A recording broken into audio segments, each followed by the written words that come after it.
Yun na siya mga kani, si Kangador. Yun. Makyat na. Tumutulog. Bulu-bulu nga tinaka daw. Para tayo. Tatay mo, siyempre galos usmay daduma ah. Yan mga kahani oh. Iba yung kulay ng bahay niya, kulay dilaw. Oh. Kulay dilaw yan mga kahani. Maganda yung kulay niya oh. Kulay dilaw na dilaw. Yun mga kahani. Yan. Ibang kulay ng pulot yung aming nakuha ngayon mga kahani. Yan oh, yan.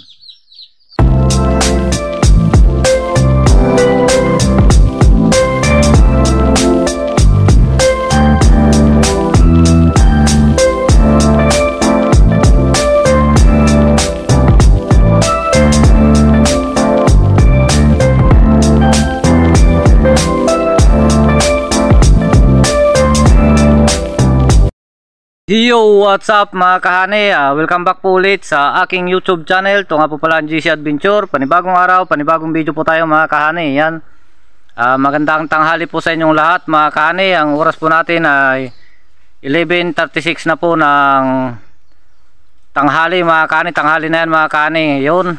At sa mga bago pong napadaan sa aming YouTube channel, palike and share naman po ng aming video at pasubscribe. At huwag nyo po sana skip yung ads mga kani para tulong nyo po sa amin. Yun mga kani. At andito na po kami sa bundok mga kani. At kami po ay magpapausok na naman ng pukyutan mga kani. Kaya lang medyo mataas to ngayon. Kaya kasama natin si Kuya Ngador tapos si Tatay mga kani. Yan. Tatlo lang kami mga kani nandito. Yung pukyutan mga kani nandyan. Sobrang taas kasi mga kani. Kaya kailangan natin na yung ating pausok ay ilalagay natin sa buhot tapos sa Ilocano idudurudor natin mga kahani o itutusok yung pausok natin sa pataas mga kahani. Yun mga kahani, pasuporta naman po ng aming video mga kahani at pasubscribe yun at pa-share po ng aming video mga kahani para marami pong makapanood. Yun at sana makuhanan po namin ng marami-rami ito mga kahani para mayroon na naman tayong pambigas. Yan. Yun mga kahani. At kinukan namin yung pagkukan na namin mga kahani kasi sobrang sukal. Sobrang mabuho. Ayun pukyutan mga kahani. Ayun o. Yung kahoy na yun. Yun. Malaki na yun yung pukyutan. Yan si Tatay mga kahani. Yan. Kuya Ngador. Nililinisan niya yung pagkukan na ng pausok. Pinusukan na yung pukyutan mga kahani. Yun. Mataas. Yun sila. Nausukan na mga kahani. Oh, ayan yung pukyutan mga kani mo yun. Lumilitaw-litaw na siya. Oh. Kukan yung dalawa mga kani, yan sila. Si Tatay yan naman, si Tatay yan. Kulay green din kasi ang kanya yan. Oh. So, liparan na mga kani, pero hindi pa masyadong maalis. May gawing ulo niya. Yun, napakalaki ng pukyutan na to. Grabe. Yan mga kani yung pukyutan. Yan. Pinapusukan. Yan o. Kapal nila. Laki ng pulot niya mga kani. Napakalaki. Yun. Nagliparan na sila mga kani. Yan o. Dami nila. Yung pulot niya mga kani napakalaki. Talagang sulit to. Mga kahani, takyatin na ni Kuya Ngador. Yun siya. Yun yung pukyutan mga kahani, yun o. Laki. Grabe mga kahani. Sana maraming pulot mga kahani, pero kitang kita talaga marami siyang pulot o. Mga kahani, andun na. Sa puno. Ayun sa may sanga. Nagdira sir. Nagdira na. Iya, jay pasok. Nasusuon mo. Patapasok nasusuon mo.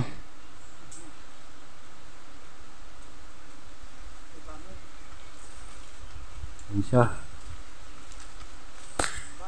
Pakataas kasi mga kanyo.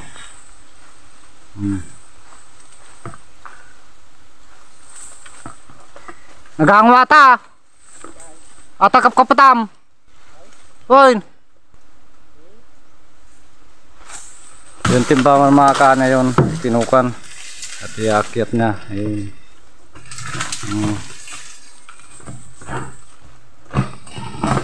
Ayos. Kanina pakataas. Grabe yun yung mga kanyo. Tapos bangin pa yan. Baka malutot ta. Tapos ito malaking mulawin mga kanyo. Napakalaking mulawin. Yan siya nga. Yan siya. Paredor. Nagkakador. Pakalaki ng pulot. Dakaldero na. Sus, grabe. Mga kano yung pulot niya. Kaya ninahawak-hawakan na lang niya. Uno naman dyan babanan. Uno naman dyan babana. Tidor. Tayang tidro. Tayang balde. Sayang tidro na yun ito. Daming tugutulong mga kani. Ang iwa niya kasi na biglaan. Wah, nasari pag din na ito. Yun na. Tidro, tayam. Bangkingan.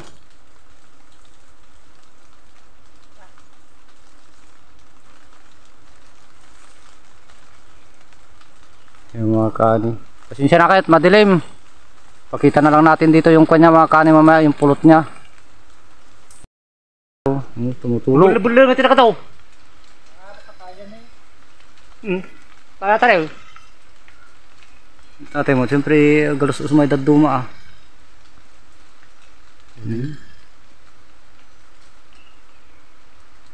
Kapal. Stone, on. Bilisam. Yan na mga kani, bangking yung pulot. Yan na. Win. Bangking yung kanya. Yan na. Kaya nga doon mga kani, andun pa sa taas. Ayun pa siya. Si tatay sasapuin niya dito sa baba. Yan na. Sasapuin niya yung pulot. Hop. Gadab.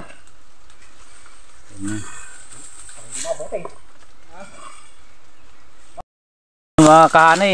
Ayan, yung pulot. Yun, marami-rami rin to mga kani. Yun, laki ng pagkakuha ng pulot ng mga kani. Oh, sus. Mga kani yung daanan namin.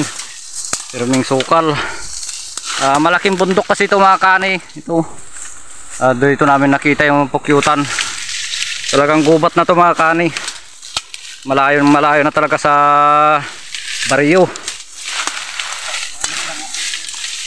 Talagang grabe ang kon dito. Paghahanap, sakripisyo sa paghahanap kahit na malayo. Yan, nagtitingin si kanador ng kwan stick, yung gagawin ng kwan ng kuryente. Yan, yun. Itignan niya kung pwedeng pang stick. Yan mga kahanyo, iba yung kulay ng bahay niya, kulay dilaw. Oh. Kulay dilaw yan mga kahani. Maganda yung kulay niya oh. Kulay dilaw na dilaw. Marami-rami rin to mga kahani, nasa 15 pataas. Yes, thank you Lord. Kahit pa paano ay biyaya pa rin. Ayun. Tingnan na lang natin sa bahay mamaya mga kahani kung ilang buti lahat ito. Yun mga kahani. Yan. Ibang kulay ng pulot yung aming nakuha ngayon mga kahani. Yan o. Yan. Dilaw na dilaw mga kahani. Pure na honey yan mga kahani. Yan. Pure.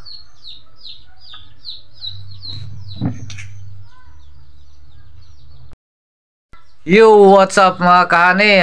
Update ko lang kayo mga kahani doon sa aming nakuha sa bundok kanina mga kahani na tatlo kami nila tatay, si Kuya Ngaduro yun. At andito na rin kami sa bahay pala mga kahani. Ang oras po natin ngayon ay alas 4:50 na ng hapon mga kahani. Yun, hinapon kami mga kahani sa pag-uwi kasi malayo yung pinuntahan namin doon sa gubat na malayo. Yun, at kahit mataas yun mga kahani ay maluwalhati naman po namin nakuha yung pulot mga kahani. At yun nga mga kahani, at natakal-takal na rin namin mga kaani, o naibuti-buti na namin lahat yung pulot mga kaani. At yan, kakaibang pulot mga kaani. Yan, puro ito mga kaani, purong pulot to mga kaani. Ganito lang ang kulay niya.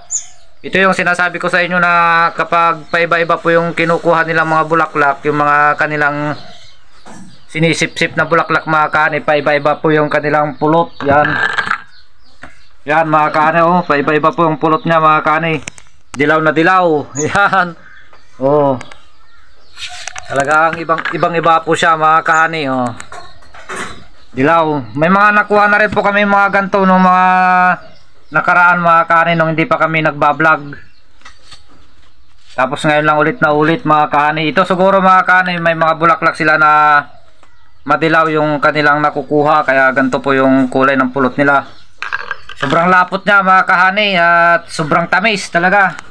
Pure po ito mga kahani, pure. Talagang mulat sa pulpo mga kahani, nang nanguha kami ng pulot pukyutan mga kahani. Wala po kami inihalo dyan, wala po kami inihahalo kahit na ano man dyan sa aming mga kinukuha na pulot mga kahani, o sa aming mga tinitinda mga kahani. Yan, purong-puro po talaga yan. Ang kung lang mga kahani, wag na wag po nyong iluluto itong pulot, kasi mawawala po talaga yung kanyang mga pure na vitamins. At wag na wag din po ninyong ilalagay sa ref, o wag nyong papalamigan mga kahani, kasi magkakaroon po siya ng tubig sa loob, at saka titigas yan mga kahani. Yung soft drinks nga mga kahani, kapag nilagay mo sa ref, magkakaroon ng yelo sa loob, kaya ganyan din po yan. Para matagal po masira ito mga kahani, meron po akong stock dyan na 2 taon na, ganon pa rin po ang kulay niya. Yun po ay hindi, wala po akong nilagay doon kahit na ano, in-stock ko lang po yun talaga mga kahani, pang gamot-gamot namin sa mga pagpanahon ng malamig mga kahani, mga pag inuubo kami mga kahani. Yun ang ininom namin talaga, mabisa mga kahani. Hindi po masisira ang pulot kahit na gaano katagal mga kahani, basta wag lang po nyong iluluto, at wag na wag po nyong papalamigan o yung i-ref mga kahani, kasi magkakaroon po ng tubig yan, mahaluan po yan. Yun, at yung nakuha namin mga kahani, bali 17 po na buti yan mga kahani. At yung 17 na yun mga kahani ay may pagtitindahan po kami na 3,400 yan. Napakalaking blessing po yun para sa amin mga kahani, at malaking tulong yun para sa amin mga kahani. Yung 3,400 na yun mga kahani, at divide 3, kasi 200 po ang isang bote mga kahani ang tinda namin, kaya yung 17 may pagtitindahan po kami na 3,400, at paghatihan po namin tatlo, meron po kami tigwa 1,133 mga kahani. Ayun, napakalaking blessing po talaga para sa amin yun mga kahani. Meron na kaming pambigas, at may pambili na rin po ng ulam. Yan, thank you Lord. Yun mga kahani, talagang ibang-iba po talagang kulay niya, dilaw. Marami na rin po kami nakuha ng ganito mga kahani mula nung kumukuha kami. Nung hindi pa po kami nagbablog mga kahani, lagi po kami nakakakuha ng ganito. Ngayon lang po ulit na ulit. Siguro may mga bulaklak po siguro sila na kinukuha na iba po talaga ang kulay. Sobrang tamis niya mga kahani, at sobrang lapot. Talagang napakasarap ng honey na ito mga kahani. Yun, at hanggang dito na lang po yung aming video mga kahani. Sa mga bago pong napadaan sa aming YouTube channel, pa-like and share naman po, at pa-subscribe. At huwag niyo po sana i-skip yung ads mga kahani, para tulong niyo po sa amin. Yun lang po, at magandang hapon na po sa ating lahat mga kahani.